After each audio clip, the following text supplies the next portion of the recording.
বিশ্ব সংবাদে আপনাকে স্বাগত। শুরুতেই জানাবো হাতে পাওয়া সর্বশেষ আন্তর্জাতিক সংবাদের শিরোনাম, পরে বিস্তারিত। জানিয়ে দেব এই মুহূর্তে হাতে পাওয়া সর্বশেষ গুরুত্বপূর্ণ আন্তর্জাতিক সংবাদ। ইরান ইসরায়েল ফিলিস্তিনি ত্রিমুখী যুদ্ধ চলছে। শুরুতেই থাকছে ইব্রাহিম রাইসির হেলিকপ্টার বিধ্বস্তের ঘটনায় ইসরায়েল কি জড়িত? এ বিষয়ে থাকছে একটি গুরুত্বপূর্ণ আলোচনা, ভিডিওটি না টেনে দেখতে থাকুন। এবারে জানাবো রাইসির মৃত্যুতে রাজনৈতিক অনিশ্চয়তার শঙ্কা, বেড়েছে তেলের দাম। জানাবো যুক্তরাষ্ট্রের নিউ ইয়র্কে বৃষ্টির মধ্যে শনিবার শত শত মানুষ ফিলিস্তিনের ইসরায়েলি হামলা বন্ধ ও নাকবা দিবস উপলক্ষে বিশাল সমাবেশ করেছে। বিক্ষোভ থেকে অন্তত 34 জনকে গ্রেপ্তার করেছে পুলিশ। কেবল তাই নয়, সেখানে নজিরবিহীন পুলিশি নৃশংসতার শিকার হয়েছেন বিক্ষোভকারীরা। এদিকে গাজায় ইসরায়েলি যুদ্ধাপরাধের তদন্ত দাবি করেছে জর্ডান। খবর টাইমস অফ এপির। এবারে থাকছে ইরানের প্রেসিডেন্ট ইব্রাহিম রাইসিকে বহনকারী হেলিকপ্টার বিধ্বস্ত হবার খবরে সহমর্মিতা ও উদ্বেগ প্রকাশ করেছেন বিশ্বের বিভিন্ন দেশের নেতারা। এছাড়া ঘটনার অনুসন্ধান ও উদ্ধার অভিযানে সহায়তার জন্য এগিয়ে এসেছে সৌদি আরব, তুরস্ক, আর্মেনিয়া, রাশিয়া, ইউরোপীয় কমিশন সহ উপমহাসাগরীয় বিভিন্ন দেশ। জানিয়ে দেব শঙ্কা ও সন্দেহ বাড়িয়েই চলেছে ভারতের নির্বাচন কমিশন। 5 দফা ভোট হয়ে গেলেও ভারতের নির্বাচন কমিশন তার নিরপেক্ষতা বা দৃঢ়তার নিদর্শন এখনও দিতে পারল না। ফলে দেশবাসীও নিশ্চিত নয় এবারের নির্বাচন কতটা পক্ষপাতহীন বা সমানে সমানে হবে। এবং সর্বশেষ জানাবো ইরানের নতুন পররাষ্ট্রমন্ত্রী আলী বাঘের কানি। ইরানের নতুন পররাষ্ট্রমন্ত্রী হিসেবে নিয়োগ পেয়েছেন মন্ত্রণালয়ের উপমন্ত্রী আলী বাঘেরি কানি। সোমবার বার্তা সংস্থা রয়টার্স এ তথ্য জানিয়েছে। হেলিকপ্টার দুর্ঘটনায় পররাষ্ট্রমন্ত্রী হোসেন আমির আবদুল্লাহিয়ানের মৃত্যুর পরে মন্ত্রণালয়ের দায়িত্ব পুনর্বন্টন করে দেশটির মন্ত্রিসভা। এতক্ষণ শিরোনাম শুনছিলেন, এবার বিস্তারিত।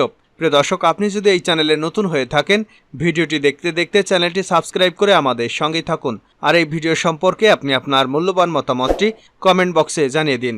আর হ্যাঁ প্রিয় দর্শক, জানিয়ে দিন ভিডিওটি কোথা থেকে দেখছেন। ইব্রাহিম রাইসির হেলিকপ্টার বিধ্বস্তের ঘটনায় কি ইসরায়েল জড়িত? হেলিকপ্টার বিধ্বস্ত হয়ে ইরানের প্রেসিডেন্ট ইব্রাহিম রাইসির মৃত্যু হয়েছে। এই নেতা এবং পররাষ্ট্রমন্ত্রী আমির আবদুল্লাহিয়ান সহ কয়েকজন মৃত্যুর তথ্য নিশ্চিত করেছে ইরানের রাষ্ট্রায়ত্ত সংবাদ মাধ্যম। 1988 সালে ইরানে হাজার হাজার মানুষের মৃত্যুদণ্ড কার্যকর এবং পরবর্তীতে দেশটির পারমাণবিক সক্ষমতা বৃদ্ধিতে উল্লেখযোগ্য ভূমিকা পালন করেছিলেন ইব্রাহিম রাইসি। তার নেতৃত্বে ইরানের সামরিক বাহিনী কিছুদিন আগে আঞ্চলিক চিরবৈরী ইসরায়েলের ভূখণ্ডে শত শত ড্রোন ও ক্ষেপণাস্ত্র হামলা চালায়। রবিবার ইরানের উত্তর পশ্চিমাঞ্চলে এক পার্বত্য অঞ্চলে প্রেসিডেন্ট ইব্রাহিম রাইসি, পররাষ্ট্রমন্ত্রী হোসেন আমির আবদুল্লাহিয়ান সহ কয়েকজন উচ্চপদস্থ কর্মকর্তাকে বহনকারী হেলিকপ্টার বিধ্বস্ত হয়। রাইসিকে বহনকারী হেলিকপ্টার বিধ্বংসের ঘটনায় ব্যাপক জল্পনা কল্পনার জন্ম দিয়েছে। অনাকাঙ্ক্ষিত এই ঘটনা ঘিরে দেখা দিয়েছে নানা প্রশ্ন। প্রেসিডেন্টের মৃত্যুতে ইরান জুড়ে শোকের ছায়া নেমে এসেছে। এ ঘটনায় অনিশ্চয়তার কালো মেঘে ছেয়ে গেছে ইরান, যার প্রভাব মধ্যপ্রাচ্য জুড়ে ছড়িয়ে পড়তে পারে বলে আশঙ্কা করা হচ্ছে।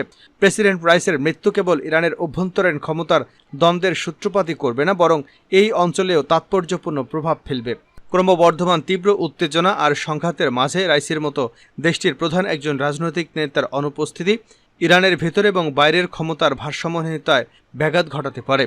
যদিও দেশটির সরকারি ব্যাখ্যায় এখন পর্যন্ত বৈরী আবহাওয়ার পরিস্থিতির কারণেই হেলিকপ্টার দুর্ঘটনা ঘটেছে বলে জানানো হচ্ছে। ইসরায়েলের রাষ্ট্রায়ত্ত সংবাদ মাধ্যম বলছে ভারী বৃষ্টিপাত আর ঘন কুয়াশার কারণে ফ্লাইটের দৃষ্টিসীমায় ব্যাঘাত ঘটেছে। তবে এই দুর্ঘটনায় শত্রুপক্ষের জড়িত থাকার সম্ভাবনা নিয়েও জল্পনা ছড়িয়েছে। প্রেসিডেন্ট রাইসির মেয়াদ এবং ইরানের অভ্যন্তরীণ ও বাহ্যিক চ্যালেঞ্জের পরিপ্রেক্ষিতে দেশীয় শত্রু, এমনকি ইসরায়েলের মতো বহিরাগত ক্রীড়াঙ্গনের সম্ভাব্য জড়িত থাকার বিষয়টিও প্রশ্ন উঠেছে।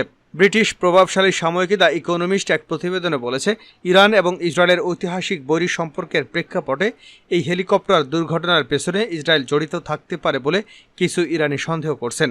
দামেস্কে ইসরায়েলের একজন ইরানি জেনারেলকে হত্যা, পরবর্তীতে ইসরায়েলে ইরানের শত শত ক্ষেপণাস্ত্রের ঘটনায় সৃষ্ট সাম্প্রতিক উত্তেজনা বিবেচনায় এই তত্ত্বটি অনেকেরই মনোযোগ কেড়েছে। ইরানের স্বার্থের বিরুদ্ধে চোরাগোপ্তা এবং নিখুঁত অভিযান চালানোর জন্য ইসরায়েলের দুর্ধর্ষ গোয়েন্দা সংস্থা মোসাদের ব্যাপক পরিচিতি আছে। যদিও ইসরায়েলি এই গোয়েন্দা সংস্থা কখনই কোনো রাষ্ট্রের প্রধানকে লক্ষ্যবস্তু বানায়নি। তবে বিশেষজ্ঞরা রাইসের বহনকারী হেলিকপ্টার বিধ্বস্তের ঘটনায় সন্দেহবাদীদের ইসরায়েলি সংশ্লিষ্টতার তত্ত্ব নাকচ করে দিয়েছেন। তারা বলছেন, ক্ষমতাসীন প্রেসিডেন্টকে হত্যার ঘটনা সরাসরি যুদ্ধের সূত্রপাত ঘটাবে। এমনকি ইরানের পক্ষ থেকে নজিরবিহীন প্রতিক্রিয়া আসবে। যদিও ঐতিহ্য বিবেচনায় ইসরায়েলের কৌশলগত অবস্থান উচ্চ পর্যায়ে রাজনৈতিক হত্যাকাণ্ডের পরিবর্তে সামরিক এবং পারমাণবিক লক্ষ্যবস্তুতেই রয়েছে। ইকোনমিস্ট বলছে, রাইসিকে বহনকারী হেলিকপ্টার দুর্ঘটনায় ইসরায়েল জড়িত থাকার বিষয়ে সন্দেহ করার জোরালো কারণ রয়েছে। ইসরায়েল কখনো কোনো রাষ্ট্রপ্রধানকে হত্যা করার মতো এত দূর অগ্রসর হয়নি। এর অর্থ হবে দ্ব্যর্থহীন যুদ্ধ, যা ইরানের তীব্র উত্তেজনাকে উস্কে দেবে। ইরানে হেলিকপ্টার বিধ্বস্তের এই ঘটনা এমন এক সময় ঘটল যখন আঞ্চলিক উত্তেজনা আরও বাড়িয়ে তোলার মতো অনেক বিষয় রয়েছে। লেবানন, সিরিয়া, ইরাক, ইয়েমেন জুড়ে ইরানের প্রক্সি নেটওয়ার্ক ভূরাজনৈতিক পরিস্থিতিকে জটিল করে তুলেছে। বিশেষ করে ইসরায়েল এবং হামাসের চলমান যুদ্ধের মাঝে আঞ্চলিক পরিস্থিতি অত্যন্ত ভয়াবহ এক প্রান্তে পৌঁছেছে। ইরানের নেতৃত্ব নিয়েও যে কোনো ধরনের অস্থিতিশীলতা তৈরি হলে এসব গোষ্ঠীকে সম্ভাব্য বিস্তৃত সংঘাতের দিকে নিয়ে যেতে পারে। রাইসির মৃত্যুতে রাজনৈতিক অনিশ্চয়তার শঙ্কা বেড়েছে তেলের দাম। ইরানের প্রেসিডেন্ট ইব্রাহিম রাইসির মৃত্যু এবং সৌদি আরবের বাদশাহ সালমানের অসুস্থতার খবরে প্রধান তেল উৎপাদনকারী দেশ দুটিতে রাজনৈতিক অনিশ্চয়তার আশঙ্কা করা হচ্ছে। সালমানের অসুস্থতার কারণে তার জাপান সফর বাতিলের খবর জানিয়েছেন দেশটির যুবরাজ। এর মধ্যেই সোমবার বেড়েছে তেলের দাম। খবর রয়টার্সের। অপরিশোধিত তেলের দাম ব্যারেল প্রতি 41 সেন্ট বা 0.5% বেড়েছে। বর্তমানে ব্যারেল প্রতি অপরিশোধিত তেলের দাম ব্যারেল প্রতি $84.39। US West Texas Intermediate crude অয়েলের দাম 23 সেন্ট বা 0.4% বেড়ে $80.29 পৌঁছেছে। ইরানের প্রেসিডেন্ট ইব্রাহিম রাইসিকে দেশটির সর্বোচ্চ নেতা আয়াতুল্লাহ আলী খামেনির সম্ভাব্য উত্তরসূরি হিসেবে বিবেচনা করা হতো। তিনি আজারবাইজান সীমান্তের কাছে পাহাড়ি এলাকায় হেলিকপ্টার দুর্ঘটনায় নিহত হয়েছেন। তার সঙ্গে দেশটির পররাষ্ট্রমন্ত্রীও ছিলেন। রাষ্ট্রীয় গণমাধ্যম সোমবার তাদের মৃত্যুর খবর নিশ্চিত করেছে। অন্যদিকে সৌদি আরবের ক্রাউন প্রিন্স মোহাম্মদ বিন সালমান তার বাবা বাদশাহ সালমানের অসুস্থতার কারণে রাষ্ট্রীয় জাপান সফর স্থগিত করেছেন। সোমবার থেকে সফরটি শুরু হবার কথা ছিল বলে জাপানের প্রধান মন্ত্রিপরিষদ সচিব ইয়োশিমাসা হায়াশি জানিয়েছেন। সৌদি আরবের রাষ্ট্রীয় বার্তা সংস্থা রোববার জানিয়েছে 88 বছর বয়সী বাদশাহ সালমানের ফুসফুসের চিকিৎসা করানো হবে। আইজি মার্কেটস বিশ্লেষক টনি সাইকোমোর বলেন, বাদশার স্বাস্থ্য সমস্যার সঙ্গে ইরানের প্রেসিডেন্টের মৃত্যুর খবর তেলের বাজারে অনিশ্চয়তা যোগ করেছে। তেলের মূল্য আরও বাড়তে পারে। তিনি আরও বলেন, আমি মনে করি এমন হওয়ার যথেষ্ট কারণ রয়েছে। গত সপ্তাহে চীনের ঘোষণাও এখানে একটি ফ্যাক্টর হিসেবে কাজ করছে। নিউ ইয়র্কে নজিরবিহীন পুলিশ নৃশংসতা। যুক্তরাষ্ট্রের নিউ ইয়র্কে বৃষ্টির মধ্যে শনিবার শত শত মানুষ ফিলিস্তিনের ইসরায়েল হামলা বন্ধ এবং নাকবা দিবস উপলক্ষে বিশাল সমাবেশ করেছে। বিক্ষোভ থেকে অন্তত 34 জনকে গ্রেপ্তার করেছে পুলিশ। কেবল তাই নয়, সেখানে নজিরবিহীন পুলিশি নৃশংসতার শিকার হয়েছেন বিক্ষোভকারীরা। এদিকে গাজা ইসরায়েলি যুদ্ধাপরাধের তদন্ত দাবি করেছে জর্ডান। খবর নিউ ইয়র্ক টাইমস ও এপির। প্রতিবেদন অনুযায়ী এক তরুণীকে উপড়ে ফেলে পিচডালা সড়কের সঙ্গে চেপে ধরেন 5 থেকে 6 পুলিশ। সে সময় তাকে একাধারে ঘুষি মারতে থাকেন তারা। একইভাবে অন্য বিক্ষোভকারীদের উপরও ঘুষি ও লাথি মারতে থাকেন আইনশৃঙ্খলা রক্ষাকারী বাহিনীর সদস্যরা। কাউকে আবার সাইন পোস্টারের উপর ছুঁড়ে ফেলা হয়। এমনই সব নৃশংস দৃশ্য দেখা গেছে যুক্তরাষ্ট্রের নিউ ইয়র্কের ব্রুকলিনে।